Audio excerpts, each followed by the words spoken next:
Sejam todos bem-vindos ao estudo diário das Escrituras. Hoje eu vou compartilhar com vocês aqui Amós, capítulo 8, começando aqui pelo versículo 1. Bom, mas antes eu quero mandar um forte abraço para o meu amigo Adriano Pereira, gosto dele demais, um forte abraço para você, meu amigo, e também para o K do Céu, né? O nome dele é Carlos Eduardo, né? Aquele que tem a lojinha de celular que já me socorreu aí, não só uma vez, mas várias vezes socorreu aí, eu ajudando aí para que eu pudesse gravar aqui para nós, tá bom? Então, um forte abraço para vocês, meu amigo. Bom, hoje eu vou compartilhar aqui Amós, capítulo 8, eu vou começar no versículo 1. O versículo 1 e o 2 aqui começa a compartilhar aqui uma visão que Deus deu a Amós, tá bom? E essa visão conta assim, ó. E o Senhor Deus assim me mostrou, e eis um cesto de fruto de verão.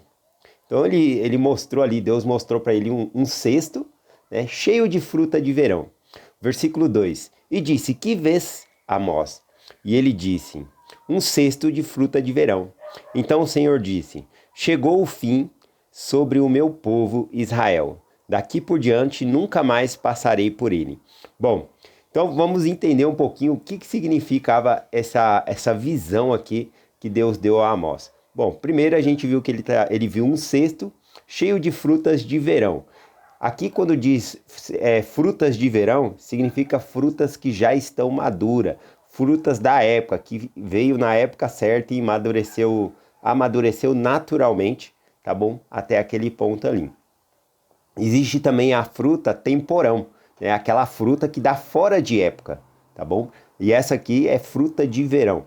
O que significa isso, né? O Senhor próprio falou, chegou o fim do meu povo, ou seja, o Senhor esperou até que eles ficassem maduros para a condenação deles. O Senhor não mandou juízo a Israel antes deles ficarem maduros. E daqui para frente, né, ele falou, agora não tem, porque tem o tempo de semear, a gente semeia, tem o tempo de colher o que a gente planta, né? E aqui o Senhor já deu o veredito, né? Porque ele já tinha dado muitas e muitas chances no Reino do Norte, a gente estava estudando aqui, vários e vários profetas, e agora ele chamou o profeta Amós, desde lá do começo, o profeta Amós pregando arrependimento ao povo, eles não se arrependiam, e agora os frutos deles estavam maduros já, né?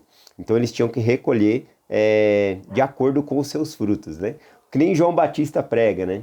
Ele falava, produzis, pois, frutos dignos de arrependimento. Mas não foi esse tipo de fruto que eles produziu, né? Que a casa de Israel aqui produziu.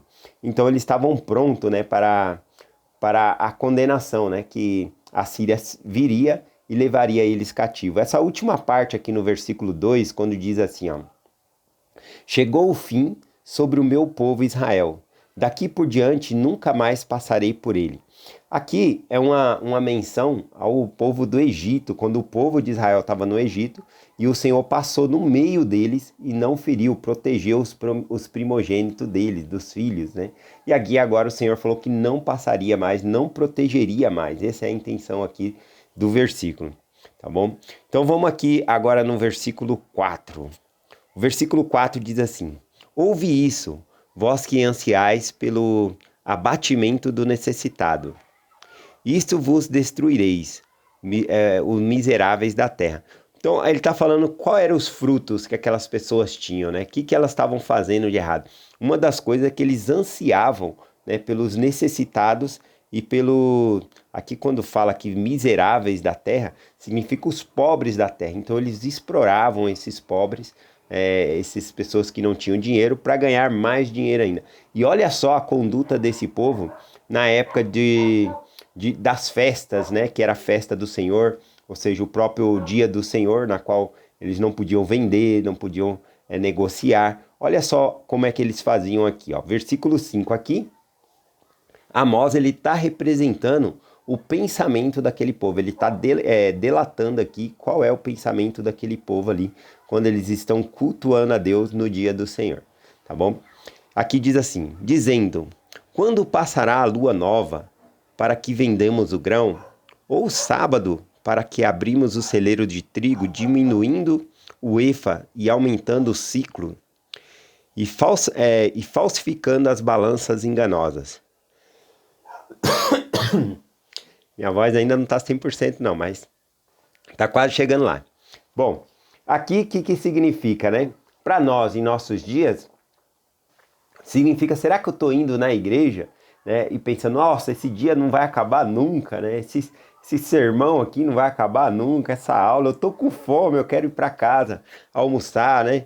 Então, será que a gente está nas reuniões da igreja com esse pensamento também? Porque aqui a gente vê que o povo estava com... Aqui quando fala lua nova, significava uma semana de festa dos judeus ali, na qual era uma festa religiosa que o Senhor tinha colocado.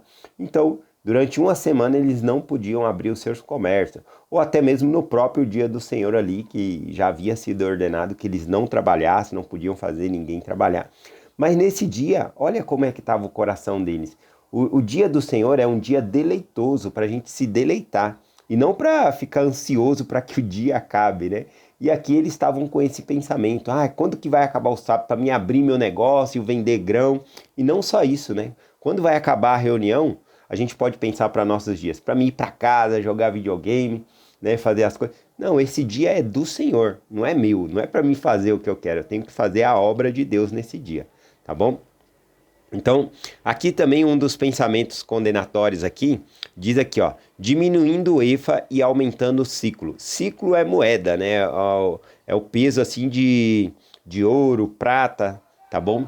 Então seria o dinheiro da época. Agora aqui quando fala diminuindo o efa já é uma medida de grão, de cevada e assim por diante, de cereais que eles vendiam. Então olha só o pensamento deles, eu quero diminuir o efa e aumentar o ciclo. Eles queriam diminuir na quantidade de que eles iriam vender e vender mais caro ainda, né? Eles queriam ser desonestos.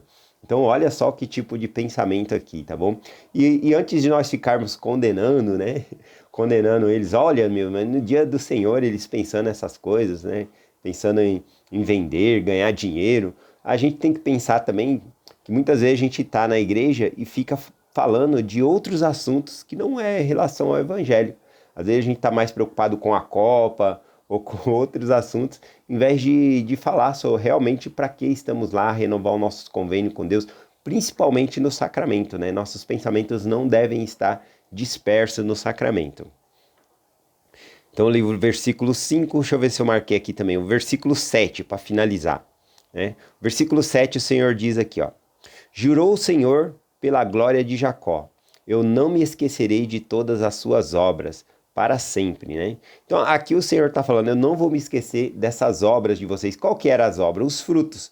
Eles produziram esse fruto, eles estavam merecendo esse castigo agora nesse momento, porque era um fruto que eles haviam plantado, semeado, dava tempo deles mudar todo esse quadro, né? Mas agora, conforme diz aqui na visão, era frutos de verão, já estava maduro ali, né? Então ele deixou, o Senhor deixou, apesar das advertências que ele deu por meio dos profetas, aquela nação ficar completamente iníqua, para vir então a Síria, né? E rebentar com eles, levar eles embora. Bom, uma observação aqui, o Senhor diz aqui, ó, e jurou o Senhor pela glória de Jacó. Bom, o que é a glória de Jacó, né? Pelo que Deus jurou, né? Bom, aqui quando Deus diz, e jurou Deus pela glória de Jacó, Jacó é a casa de Israel. Mas qual é a glória da casa de Israel? Qual é a glória nossa? A glória nossa é a presença de Deus. Então Deus jurou pela sua presença que ele não podia mais andar com aquele povo, porque aquele povo estava muito rebelde e desviado muito dos seus mandamentos. Então que nesse domingo, né, nós possamos nos concentrar mais, né, no dia do Senhor, concentrar mais em guardar os mandamentos de Deus, não ficar com um pensamento vago, principalmente, né, na hora do sacramento, né, se concentrar realmente no sacrifício que Jesus Cristo ele fez por nós, tá bom? Então a glória do Senhor, né, ou como ele falou aqui, a glória de Jacó é a própria presença do Senhor. E ao tomar o sacramento, né, nós prometemos guardar os mandamentos de Deus e ele promete que teremos conosco o seu Espírito. Então nós temos essa glória hoje em dia quando nós tomamos esse sacramento também, tá bom? Então eu deixo essa mensagem com vocês hoje, em nome de Jesus Cristo. Amém. Até amanhã.